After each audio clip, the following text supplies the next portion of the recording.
ये कोई ordinary delivery boy नहीं है, इसका तो पर्दाफाश मैं करूंगी, उसे एक बार कोई सुराग मिल जाए। कुंद्रा मैंशन पहुंचने के बाद गबीना गाड़ी में बैठी रही। बाकी तीनों मैंशन के अंदर आए। अंदर हॉल में एक्सपेंसिव आर्टवर्क्स और वाइन बॉटल्स की डिस्प्ले थी। तभी एक असिस्टेंट उनके पास आया। आप लोग कौन है? हमारा अपॉइंटमेंट है मिस्टर कुंद्रा के साथ। ये हैं कियारा रायजादा। असिस्टेंट ने अपनी लिस्ट चेक की और फिर कंफ्यूज होकर बोला, मैम यहाँ कियारा रायजादा का कोई अपॉइंटमेंट नहीं है, इस वक्त तो मिस्टर वेद का अपॉइंटमेंट है। सीमा और कियारा दोनों शॉक्ड रह गई। उन्होंने वेद की तरफ देखा। वेद ने मुस्कुराते हुए कहा, मैं ही वेद हूं। असिस्टेंट ने हाँ में सिर हिलाया और फिर तीनों को लेकर अंदर एक कमरे में आ गया। कियारा और सीमा कंफ्यूज्ड थे, लेकिन वेद के कॉन्फिडेंस को देखकर वो उसके साथ अंदर चली गई। कमरे की दीवारों पर डिफरेंट कंट्रीज की वाइन्स के सर्टिफिकेट्स लगे थे। सामने 60 साल के मिस्टर कुंद्रा बैठे थे, जो एक इंप्रेसिव पर्सनैलिटी के मालिक थे। कियारा और सीमा ने तुरंत मिस्टर कुंद्रा को ग्रीट किया और सामने सोफे पर बैठ गई। वेद भी सामने बैठ गया। आई नो तुम लोग यहाँ क्यों आए हो। देखो, वाइन अप्रिसिएशन इवेंट में पार्टिसिपेट करना कोई मजाक नहीं है, और आरके इंडस्ट्रीज की रेपुटेशन के बारे में मुझसे ज्यादा आप लोग जानते होंगे। तब वेद ने रिक्वेस्ट करते हुए कहा, मिस्टर कुंद्रा, हमने अपनी सच्चाई साबित की है। अब ये तो नाइंसाफी है कि किसी और की साजिश की सजा हमारी कंपनी को मिले। Don't you think so? ये सुनकर मिस्टर कुंद्रा सोच में पड़ गए। वाइन अप्रिसिएशन इवेंट में पूरी दुनिया की वाइन इंडस्ट्री के टॉप एक्सपर्ट्स का गैदरिंग होता है, इसलिए मैं बिना सोचे समझे आपको इनविटेशन या गारंटी नहीं दे सकता। ये सुनकर कियारा का चेहरा उतर गया। अगर आपको गारंटी चाहिए तो पहले आपको मुंबई में होने वाले वाइन फेयर में अपना नॉलेज प्रूफ करना होगा। यू नो, वाइन बिजनेस सिर्फ पैशन से नहीं चलता, नॉलेज, एक्सपीरियंस और टेस्ट की परफेक्ट अंडरस्टैंडिंग चाहिए। फिर उन्होंने टेबल पर रखे 3 वाइन ग्लासेस की तरफ इशारा किया। ये मेरा चैलेंज है। यहाँ 3 डिफरेंट वाइन्स हैं। अगर आप इनके एग्जैक्ट इंग्रेडिएंट्स बता दो तो मैं आपको वाइन फेयर का इनविटेशन दे दूंगा। कियारा ये सुनकर नर्वस हो गई, लेकिन फिर उठकर टेबल के पास आई और पहला ग्लास उठाया। ये इटालियन शियांटी है, सैंगियोवीज ग्रेप्स, ओक बैरल में age with a hint of cherry. Kundra impress होकर बोला, वेरी गुड। कियारा ने फिर दूसरा ग्लास उठाया और वाइन टेस्ट करते हुए बोली, फ्रेंच बॉडीऑक्स ब्लैक करंट का स्ट्रॉन्ग फ्लेवर। लेकिन जब कियारा ने तीसरा ग्लास टेस्ट किया तो उसका चेहरा ब्लैंक हो गया। ये हंगेरियन टोकाजी है, नोबल रॉड ग्रेप से बनी, मिनिमम 15 ईयर्स एज्ड, और ये बहुत कॉम्प्लेक्स है। कुछ फ्रूट्स का टेस्ट है, लेकिन मैं गेस नहीं कर पा रही। मिस्टर कुंद्रा ने मुस्कुराते हुए कहा, तो फिर आई एम सॉरी, मैं आपकी कोई हेल्प नहीं कर सकता। तब वेद उठ खड़ा हुआ और उसने कियारा के हाथ से वाइन का ग्लास लिया।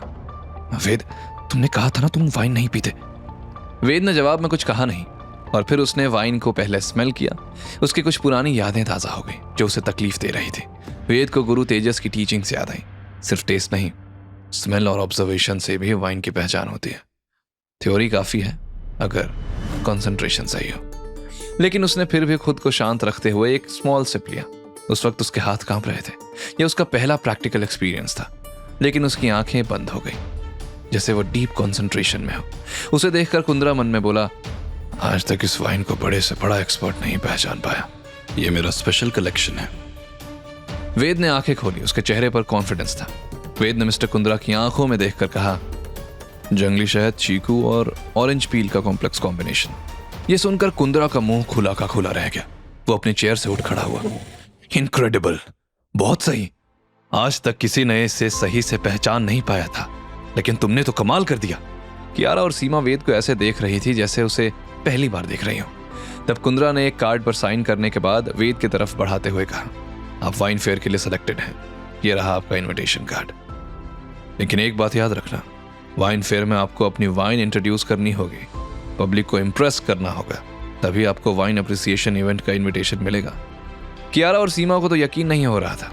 वो तीनों मिस्टर कुंद्रा से मिलने के बाद बाहर आए और कार में बैठे।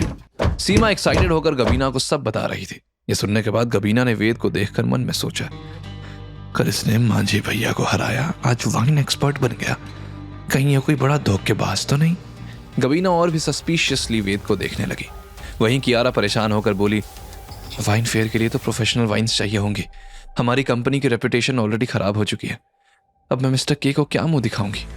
ये सुनकर वेद ने कियारा की तरफ देखा, जो मिस्टर के से मिलने के लिए एक्साइटेड भी थी और नर्वस भी। वाइन फेयर के लिए यूनिक वाइन चाहिए, मुझे जल्दी उस रूट्स ऑफ लेगेसी का मतलब समझना होगा और अब सबरवाल कनेक्शन भी क्लियर करना है और उस अबैंडन प्रॉपर्टी के बारे में भी पता करना है। फिर कुछ सोचकर वेद बोला, तुम लोग ऑफिस जाओ, मैं एक अर्जेंट काम निपटा कर आता हूँ। तब सीमा बोली, अरे तुम कहाँ जा रहे हो? आज मिस्टर के आने वाले हैं। लेकिन तब तक वेद वहां से पलट कर निकल चुका था। तब कियारा ने कहा, उसे जाने दो, हम लेट हो रहे हैं, लेट्स गो। अगर हमारे पहुंचने से पहले मिस्टर के पहुंच गए तो प्रॉब्लम हो जाएगी। शाम के ट्रैफिक के बीच गबीना तेजी से गाड़ी चला रही थी। वेद उधर अपना मिस्टर के का फॉर्मल सूट पहनकर बिजनेस डॉक्यूमेंट्स चेक करके ऑफिस की तरफ जा रहा था। आज पहली बार वो अपनी असली आइडेंटिटी रिवील करने वाला था। कंपनी पहुंचने के कुछ देर बाद ही कियारा को अलर्ट आया कि प्राइवेट लिफ्ट एक्टिवेट हुई है। कियारा तेजी से टॉप फ्लोर में पहुंची जहां मिस्टर के का कैबिन था। वहां पहले से कंपनी के इंपॉर्टेंट फिगर्स मौजूद थे और सब बेसब्री से प्राइवेट लिफ्ट की तरफ देख रहे थे। तभी प्राइवेट लिफ्ट का दरवाजा खुला और सामने खड़े शख्स को देखकर सबके चेहरे के एक्सप्रेशंस बदल गए, खासकर कियारा के। वो हैरानी से सामने देखती रही। जैसा उन्होंने सोचा था, मिस्टर के वैसा नहीं था। वो काफी यंग एंड वेल बिल्ट लग रहा था। उसने सिल्वर मास्क पहना हुआ था जो उसकी पर्सनैलिटी को और मिस्टीरियस बना रहा था। कियारा तो बस एक टक उसे देखे जा रही थी। तभी एक बोर्ड मेंबर ने फुसफुसाते हुए कहा, इसने तो सिल्वर मास्क पहना हुआ है, ये खुद अपना चेहरा नहीं दिखाना चाहता, कहीं ये कोई फ्रॉड तो नहीं? उसकी बात सुनकर उसके पास खड़े लोगों के मन में भी यही सवाल उठने लगा। वेद ने भी दूर खड़े होने के बावजूद उसकी आवाज सुन ली थी। उसने जेब से एक गोल्डन कार्ड निकाला जिसे देखते हुए कुछ बोर्ड मेंबर्स के चेहरे की हवाइयां उड़ने लगी। वो लोग आरके इंडस्ट्रीज के सबसे पुराने बोर्ड मेंबर्स थे और उस कार्ड की अहमियत समझते थे। उनमें से एक मिस्टर गुप्ता भी थे। उन्होंने आगे बढ़कर रिस्पेक्ट से कहा, वेलकम मिस्टर के, हम बहुत दिनों से आपसे मिलना चाहते थे। अब सबको कंफर्म हो गया था कि वही मिस्टर के हैं। थोड़ी देर बाद ही आरके इंडस्ट्रीज के कॉन्फ्रेंस रूम में एक अहम मीटिंग चल रही थी। चमकदार सिल्वर मास्क पहने हुए मिस्टर के अपनी कमांडिंग प्रेजेंस के साथ बैठा हुआ था। उसकी आवाज में वो अथॉरिटी थी जो हर किसी को उसकी बात सुनने पर मजबूर कर देती थी। कंपनी में बहुत उतार चढ़ाव आए, but you guys did a good job, I am impressed. Kiara भी मीटिंग में बैठी थी, लेकिन उसका पूरा फोकस मिस्टर के पर था।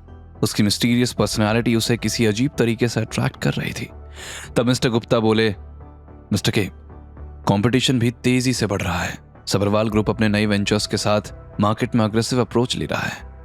उन्होंने हाल ही में कई कंपनीज की वाइन रेसिपीज भी एक्वायर की है और भी कंपनीज हमें बड़ा कंपटीशन दे रही हैं। मिस्टर के एरोगेंट टोन में बोले, कंपटीशन से ही और बेटर करने का जज्बा बनता है और हमारे पास ऐसी वाइन्स हैं जो उनके पास नहीं है। जल्दी हमारी एक यूनिक वाइन आने वाली है जो मार्केट में रेवोल्यूशन ला देगी। हमें बस अपनी कोर स्ट्रेंथ्स पर फोकस करना है। उसकी बातें सुनकर कियारा मन ही मन सोच रही थी, इस आदमी में कुछ तो बात है। इसकी हर बात में कॉन्फिडेंस है, लेकिन साथ ही मिस्ट्री भी। कौन है ये एक्चुअली, और इनके पास जो बिजनेस नॉलेज है वो कहां से आई? ये कंपनी को इतना अच्छे से समझ कैसे रहे हैं? आगे की कहानी जानने के लिए देखें अगला एपिसोड सिर्फ पॉकेट एफएम के YouTube चैनल पर, और के फॉर किंग के सारे एपिसोड्स को सुनने के लिए डिस्क्रिप्शन में दी लिंक से डाउनलोड करें पॉकेट एफएम ऐप।